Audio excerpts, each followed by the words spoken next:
Soy Jorge Rubiani, soy arquitecto de profesión egresado de la Universidad Nacional de Asunción en 1971 y después por avatares del destino me dediqué a escribir y hoy me dedico a la crónica histórica, a la consultoría de asuntos urbanos y municipales y a un montón de actividades que tienen que ver también con la arquitectura.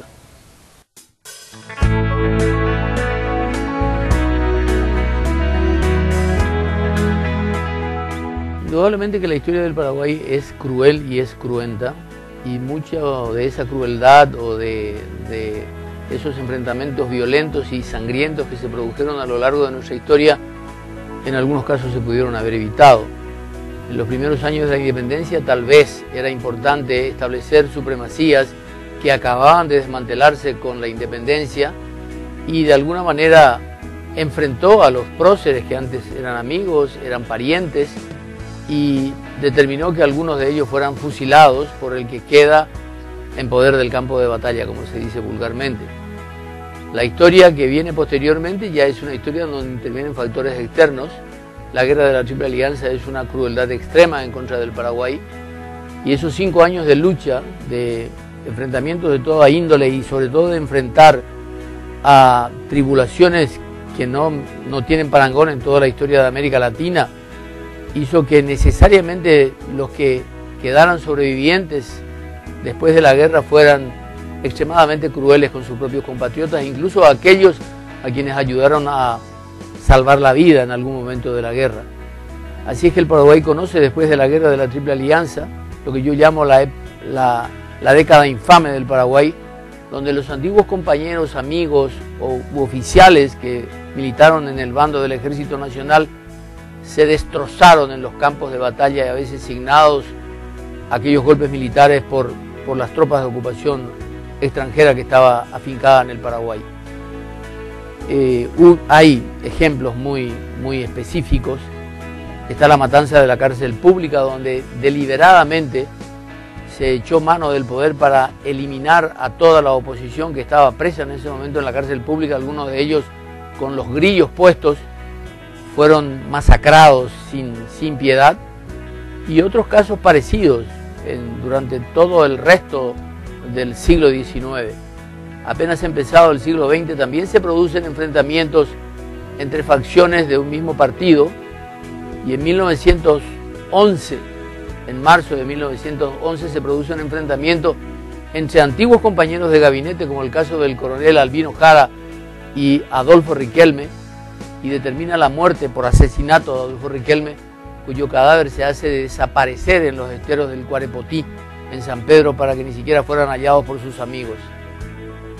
La historia de confrontaciones militares, de guerras civiles o revoluciones, como son mal llamadas, determinaron actos de extrema crueldad incluso hacia la población civil en el Paraguay.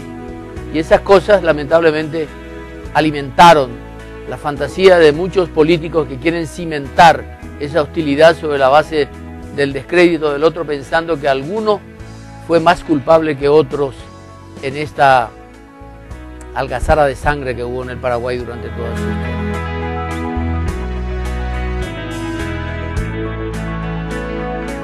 Y afectan especialmente nuestro presente por la ignorancia. No se conoce bien o se sesga la historia, se ideologiza la historia para que parezcan de un lado.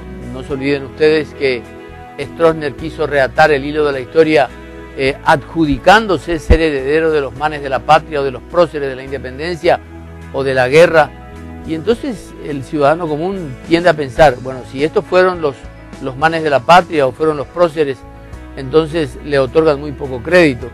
Lamentablemente los políticos no entienden de que la ciencia histórica es eso, es una ciencia. Un ingeniero no va a alterar los datos científicos para construir un puente. De la misma manera, un médico no va a alterar datos para darle un diagnóstico equivocado a un paciente. La ciencia histórica tiene que apelar a la misma rigurosidad para interpretar esos hechos o para exponerlos de una manera objetiva y que la gente entienda que fueron sencillamente accidentes en nuestra historia, accidentes en la conformación de nuestras instituciones, y no tienen por qué albergar odios ni resentimientos hoy que queda tan poco tiempo y tan poco espacio para lograr el progreso de nuestro país.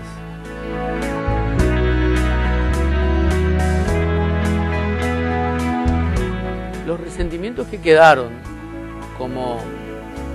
a veces como hábitos de la convivencia política o partidaria son precisamente la muestra de que no conocemos la historia y de que muchas veces no tenemos una buena educación para la convivencia, porque todavía fundamentamos posiciones aparentemente irreductibles o descalificadoras para los otros en función a cómo nos beneficia o cómo alteramos la historia para que nos beneficie. Los resentimientos deberían desaparecer, primero porque son una rémora que impide el entendimiento, la concertación de un progreso cada vez más necesario, o por lo menos para eliminar aquellos elementos que impiden que entendamos que el progreso no se va a construir sobre bases enteramente falsas. Y una de esas bases es el resentimiento.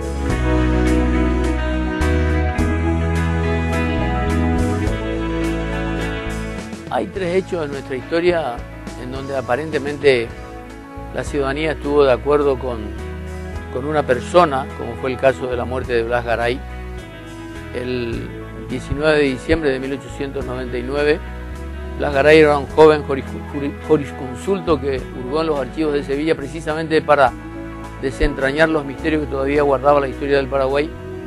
Y como nunca, toda la sociedad paraguaya se puso de acuerdo que había sido una pérdida irreparable. En ese funeral estuvieron presentes los representantes de todas las agrupaciones políticas partidarias de nuestro país y aparentemente había como un juramento sobre los restos de Blas Garay de construir un país diferente. También concertar a propósitos bien definidos en defensa de la patria, y fuera un momento fundamental en la historia de nuestro país porque fue la primera vez en que el Paraguay adquiere un prestigio internacional indudable a raíz de su buena actuación guerrera y fundamentalmente por el gran patriotismo de sus hombres, desde el gobierno hasta el último de los soldados.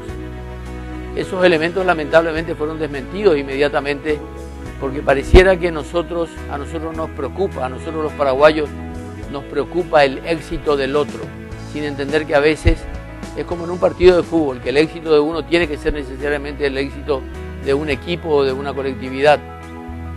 Hay un político colorado que decía siempre: el Paraguay es uno de los países más democráticos del mundo.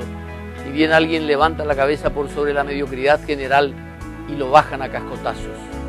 Yo creo que esa tendencia persiste lamentablemente y no encontramos casi a nadie que merezca nuestro respeto, nuestra consideración, nuestro apoyo para hacer algo mejor de lo que hemos hecho hasta ahora. Y en algún momento ese perdón tiene que aflorar como un reconocimiento del otro. Adriano, el emperador Adriano, decía, por expresiones de Margarita Yourcenar en una hermosa obra literaria que se llama Memorias de Adriano, precisamente: todos los hombres emiten algún resplandor. Lo malo de nosotros es pretender de los demás muchas veces los resplandores que no tienen y descalificamos los resplandores que sí tienen. Y hay otra expresión que dice: en algún momento tenemos que entender que los hombres se dejan llevar por sus ángeles o por sus demonios.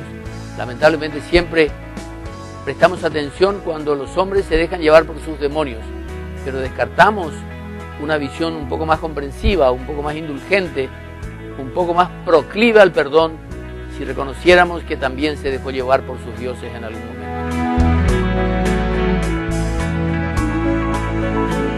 Yo creo que perdonar es algo parecido al reconocimiento del otro, al reconocimiento de que nadie es perfecto, al reconocimiento de que el que esté libre de pecados que arroje la primera piedra, y en ese sentido nadie pudiera hacerlo.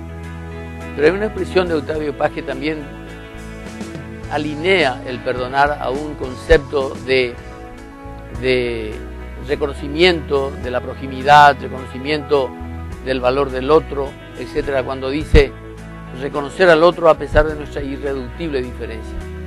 Lamentablemente esa falta de conocimientos, esa falta de formación humana que tenemos impide hacer que el reconocimiento del otro no necesariamente significa que renunciamos a nuestra valía, a nuestro valor, a nuestra propia estima de nosotros mismos. En ese sentido creo que el perdonar es algo parecido. reconocemos al otro y reconocemos nuestro error al perdonar.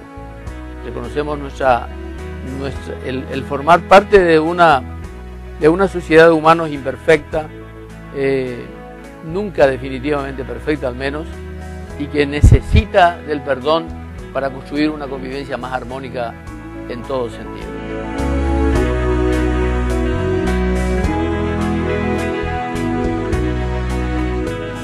Alguna vez una historiadora uruguaya amiga me dijo que los paraguayos tendíamos a la victimización, que muchas veces no nos es posible reconocer los rastros de nuestra historia porque estamos permanentemente en actitud de víctimas.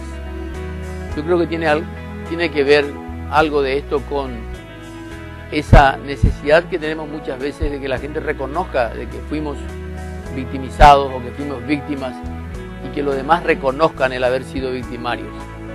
No se puede construir totalmente el perdón sobre la base del simple olvido, sino que tiene que existir alguna posibilidad de que la parte victimaria reconozca al menos parte de sus culpas. El problema es que las víctimas van perdiéndose en número, van desapareciendo, pero aparentemente los victimarios siempre tienen redentores. Los victimarios renacen en cada grupo que los redime o que justifica sus acciones. Entonces aparentemente sobre esas bases no se puede construir el perdón. El perdón es absolutamente indispensable, pero debe construirse sobre la base del reconocimiento al menos de los males que se han infligido a una gran parte de la población, y en esto también tiene que ver la historia, porque muchas veces nos resistimos a considerar a nuestros héroes como inmortales o como paradigmas de la sociedad, porque ellos también cometieron errores y no fueron capaces de perdonar. Yo creo que el Paraguay necesita, por ejemplo, que se reconozcan los errores de todas nuestras autoridades, desde el principio de la independencia hasta hoy, para que la gente realmente se sienta en paz y pueda perdonar a su vez.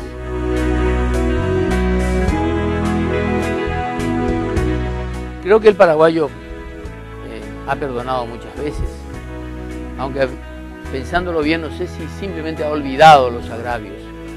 Y yo creo que tiene que haber una disposición de perdonar, no es simplemente olvidar los agravios.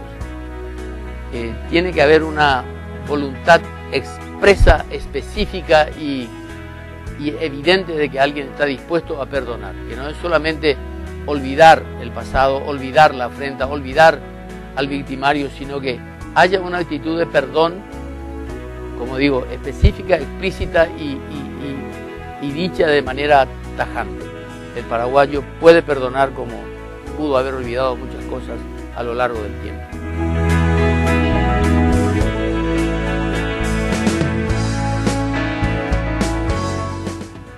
No solamente que la historia se repite cuando no hay una disposición de cerrar las heridas. Y cerrar las heridas es perdonar, cerrar las heridas es reconocer los agravios, pero muchas veces mucha gente que no tiene argumentos para debatir, que no tiene argumentos para proyectar una sociedad diferente, apela al mismo agravio de antes o apela a recrudecer las confrontaciones, porque en esas confrontaciones tiene posibilidades de ejercitar alguna acción. Y esa es la característica más notable de nuestros partidos políticos, que siempre están revitalizando la hostilidad sobre la base de expresar las mismas cantinelas de siempre o abroquelarse en las mismas barricadas de siempre. Es notable ver cómo el mundo ha progresado, al menos tecnológicamente, y que nosotros seguimos apegados a ciertos hábitos sociales que nos condenan al fracaso o que por lo menos nos impiden ver con claridad cuál es el camino que tenemos que seguir para obtener el progreso. Si no el progreso, por lo menos, porque tampoco hay progreso sin una capacidad de convivencia, sino el progreso en términos materiales, asumir que tenemos muchos atributos, que tenemos muchos talentos, que tenemos muchas posibilidades si nos dedicamos a fortalecer la parte buena que tenemos, que es una fase del perdón. Reconocer que no todos tenemos los resplandores que tienen los otros, pero que tenemos los propios resplandores que tal vez merezcan el reconocimiento, y sobre los resplandores de todos construir una sociedad diferente. Perdona.